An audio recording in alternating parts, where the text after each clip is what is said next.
साल 2009 में रिसर्चर्स को क्रोकोडाइल के कदीम नस्ल के ढांचे मिले।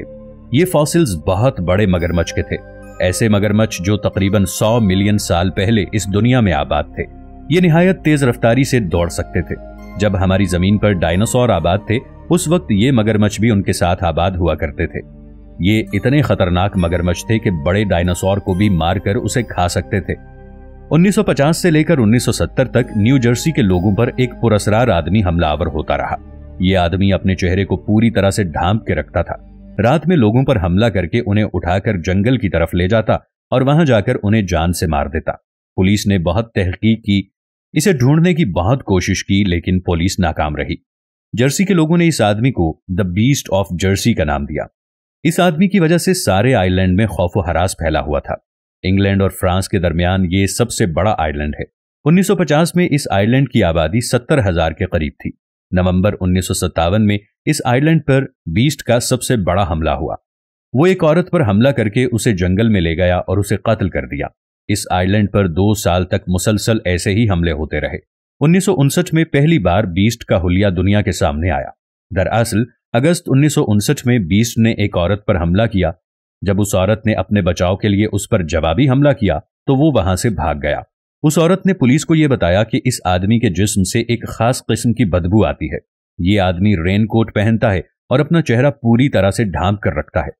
उस औरत ने बीस्ट की उम्र 40 साल और कद 5.5 फुट बताया। इन तमाम बातों को मद्देनजर रखते हुए पुलिस ने सारे आइलैंड में उस आदमी को ढूंढा, मगर पुलिस फिर भी उस तक ना पहुंच पाई। पुलिस जब हर तरफ से नाकाम हो गई तो उसने स्कॉटलैंड की पुलिस से मदद मांगी। उन्होंने एक ऑफिसर को न्यू जर्सी भेजा। इस ऑफिसर का नाम जैक मैनिंग था। उन्होंने जर्सी के सभी लोगों से तफ्तीश की, मगर उन्हें कोई कामयाबी हासिल ना हो सकी। बाद में जैक ने जर्सी के 70,000 लोगों के फिंगरप्रिंट्स लिए। वैसे तो सबने अपने फिंगरप्रिंट्स दे दिए, मगर 13 लोग ऐसे थे जिन्होंने फिंगरप्रिंट्स देने से इनकार कर दिया। इन 13 लोगों में अल्फोंस नाम का एक आदमी भी शामिल था। पुलिस को भी इस आदमी पर शक था, इसलिए उस आदमी से पूछगछ की गई और उसके घर की तलाशी भी ली गई, मगर कोई ठोस सबूत न होने की वजह से उस आदमी को छोड़ दिया गया। ये आदमी जब अपने घर पहुंचा तो आसपास के लोगों को उस आदमी पर शक होने लगा, और वो शक ये था कि यही शख्स बीस्ट है। लोगों ने गुस्से में उसका घर जला दिया और उसे कहा कि वो ये आइलैंड छोड़ दे। वो चूंकि बेगुनाह था, इसलिए उसने आइलैंड को छोड़कर किसी और आइलैंड पर अपना घर बसा लिया। जब ये शख्स जर्सी आइलैंड छोड़कर गया तो 2 साल तक अमन रहा, तो लोगों को इस बात का यकीन हो गया कि अल्फोंस ही बीस्ट था, इसलिए अब आइलैंड पर हमले नहीं होंगे। मगर अप्रैल 1963 में बीस्ट ने एक बार फिर एक बच्चे पर हमला किया।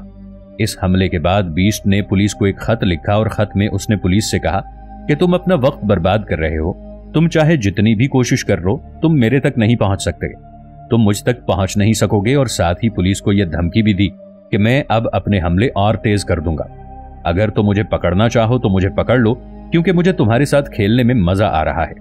इस खत के बाद बीस्ट ने बच्चों और औरतों पर हमले करना शुरू कर दिए। उसने काफी बच्चों और औरतों को टारगेट किया, मगर पुलिस उसे पकड़ने में हर बार नाकाम रही। अगस्त 1967 की एक शाम की बात है। रात के वक्त 2 पुलिस वाले अपनी ड्यूटी सरअंजाम दे रहे थे कि अचानक कहीं से आती हुई तेज रफ्तार गाड़ी एक दरख्त के साथ टकरा जाती है। पुलिस जब उस गाड़ी को चेक करती है तो उस गाड़ी से एक आदमी बरामद होता है और उस आदमी के जिस्म से एक खास किस्म की बदबू आ रही थी। उस आदमी ने एक जैकेट पहन रखा था और इस जैकेट में जाबजा कील लगे हुए थे। पुलिस ने जब उस गाड़ी की मजीद तलाशी ली तो उस गाड़ी के अंदर से एक टॉर्च, एक लाइट, एक रेनकोट और एक मास्क मिला। ये सारी निशानियां बीस्ट की ही थी। पुलिस तब हैरान हुई जब उन्हें पता चला कि उन्होंने दरअसल बीस्ट को ही पकड़ा है। पुलिस ने जब उस आदमी को पकड़ा तो उसने अपना नाम एडवर्ड पेस्टनल बताया और ये इसी आइलैंड का रहने वाला था। पुलिस उसको थाने ले गई और उससे पूछगछ की। तफ्तीश के बाद पुलिस को यह मालूम हुआ कि ये आदमी शादीशुदा है और उसके 3 बच्चे हैं। पुलिस ने जब सारी तहकीक मुकम्मल की तो उससे पुलिस को कोई ऐसी बात पता नहीं चली कि जिससे अंदाजा हो कि यही असली बीस्ट है। तब पुलिस ने कहा कि हम जानते हैं कि असल बीस्ट तुम ही हो, इसलिए सच बोल दो। तो एडवर्ड ने कहा कि अगर आपको सच में ऐसा लगता है तो साबित करके दिखाओ। पुलिस सच जानती थी, इसलिए उसने एडवर्ड के घर छापा मारा तो उसके घर में एक तहखाना मिला। जब उसका जायजा लिया गया तो उसके हाथ ऐसी चीजें लगीं जिनसे लग रहा था कि यहाँ इंसानों को टॉर्चर किया जाता है। कमरे की दीवारों पर तस्वीर लगी हुई थी। ये तस्वीर उन लोगों की थी जिन पर बीस्ट हमला करता था। हमला करने से पहले बीस्ट उस आदमी के बारे में सारी मालूमात हासिल करता था। एडवर्ड के घर और तहखाने से वही अजीब तरह की बदबू आ रही थी। पुलिस को तहखाने से एक तलवार भी मिली। पुलिस के मुताबिक जब बीस्ट किसी पर हमला करने जाता तो इस तलवार से पहले किसी जानवर को कुर्बान करता ताकि वो जो काम कर रहा है इस काम में उसे कामयाबी हासिल हो।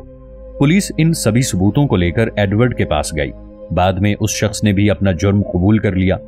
हैरानी की बात यह थी कि यह शख्स उन 13 लोगों में शामिल था जिन्होंने पुलिस को फिंगरप्रिंट देने से इनकार किया था।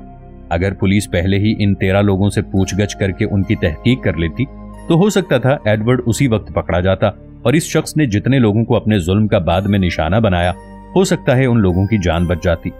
बाद में एडवर्ड पर 30 लोगों को कत्ल करने पर केस चला। उसे 30 साल की जेल की कैद सुनाई गई। वहां पर रहने वाले लोगों का यह मानना था कि इस शख्स ने 13 से ज्यादा लोगों की जान ली है, मगर पुलिस इतना सबूत इकट्ठा नहीं कर पाई, इसलिए उसे 30 साल की जेल हुई। मगर वो 30 साल जेल में नहीं रहा, वो 20 साल बाद ही जेल से बाहर आ गया।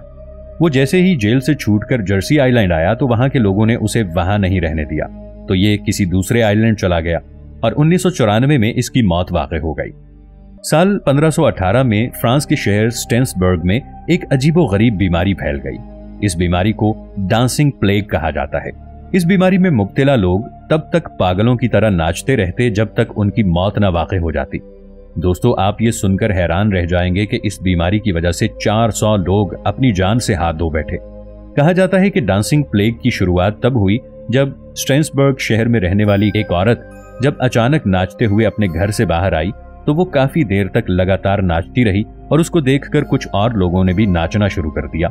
ये पता नहीं चल सका कि ये कोई बीमारी थी या वबा थी और आखिर लोग क्यों पागलों की तरह ऐसे नाचते थे, इसके पीछे हकीकत क्या थी। बहुत से लोगों ने इस पर अपने बहुत से नजरियात पेश किए हैं। कुछ लोगों का कहना था कि ये काला जादू हो सकता है। बहुत से लोग इसे इश्क हकीकी से जोड़कर देख रहे थे। डॉक्टरों के मुताबिक ये ज़हनी तवाज़ुन बिगड़ने की कोई वजह हो सकती है। लेकिन डांसिंग प्लेग के पीछे की असल हकीकत क्या है, ये आज तक एक मुअम्मा बना हुआ है। दोस्तों, सेंटा मरिया जहाज इन जहाजों में से एक जहाज था जो क्रिस्टोफर कोलंबस ने 1492 में अमेरिका की तरफ अपना पहला सफर करने के लिए इस्तेमाल किया था। 3 अगस्त 1492 को कोलंबस स्पेन से अमेरिका की तरफ रवाना हुआ था।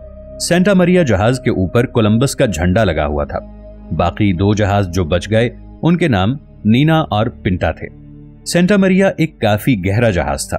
वो जहाज इस साख्त का बना हुआ था कि 15वीं और 16वीं सदी में ऐसे जहाज सर्विस के लिए इस्तेमाल होते थे। ये अपने वक्तों का बहुत बड़ा जहाज था।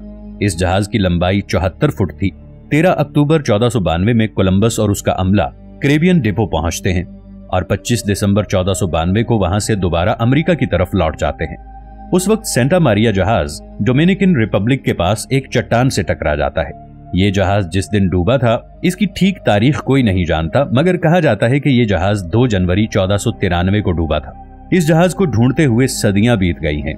ये जहाज तारीखी एतबार से भी काफी अहमियत का हामिल है, क्योंकि ये जहाज पुरानी दुनिया और नई दुनिया के दरमियान राबिते का जरिया बना था और यूरोपियन लोग इसी जहाज की मदद से पहली मर्तबा अमेरिका के खित्ते में पहुंचे थे।